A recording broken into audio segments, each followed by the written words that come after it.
would you have come on Fox News to explain why Donald Trump should be allowed to govern with pure criminal impunity?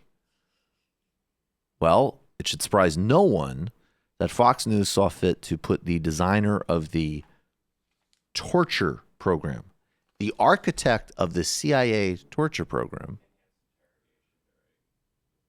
They called it enhanced interrogation. It's torture.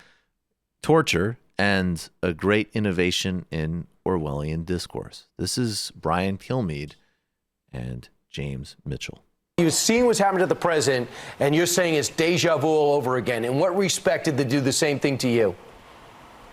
Well, what they did to me and Dr. Jessen was they took things out of context. They had anonymous complaints. They didn't allow us the opportunity to address them. They implied and somehow magically divined motives and intentions that weren't really there. And they took every single ambiguous thing that happened and spun it in the worst possible way to create this sort of prosecutorial brief of wrongdoing. And they're doing that to the president, and they've done it for 3 years in a row.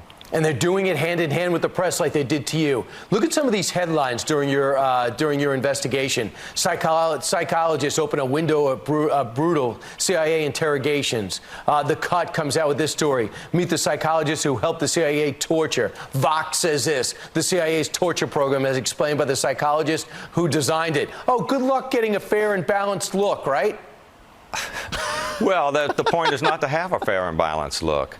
You know, this tells you, as I've said in other places, more about what's going on in their minds than it does about the facts. What they want to do is they want to twist the facts and misconstrue the facts so that they can paint the worst possible picture to grab power.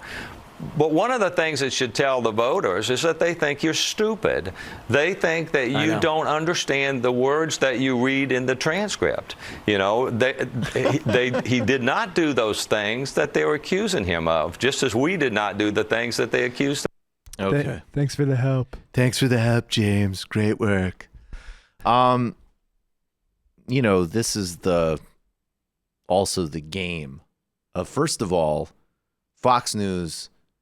Even if we were to stipulate, and there's certain things you can't do this with. You can't do this with torture. Torture needs to be a black or white thing. But I'm open to a lot of argument and a lot of nuance and a lot of things, actually. Torture being one where I'm not.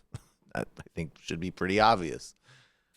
If you had a network where across from James Mitchell was either an actual interrogator himself, like a Paxman asking him real questions and interrupting him, or someone who was on the other side of the issue saying, no, let's go back to what you did here with waterboarding, with sleep deprivation, with sexual humiliation, all the other things that happened out of this whole program. What are you talking about? But instead, this is what they always do.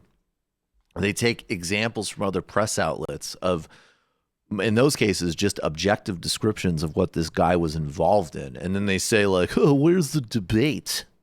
Anyways, so why should Donald Trump never be held accountable for anything he did? That is actually a good sort of master class in Fox News propaganda right there.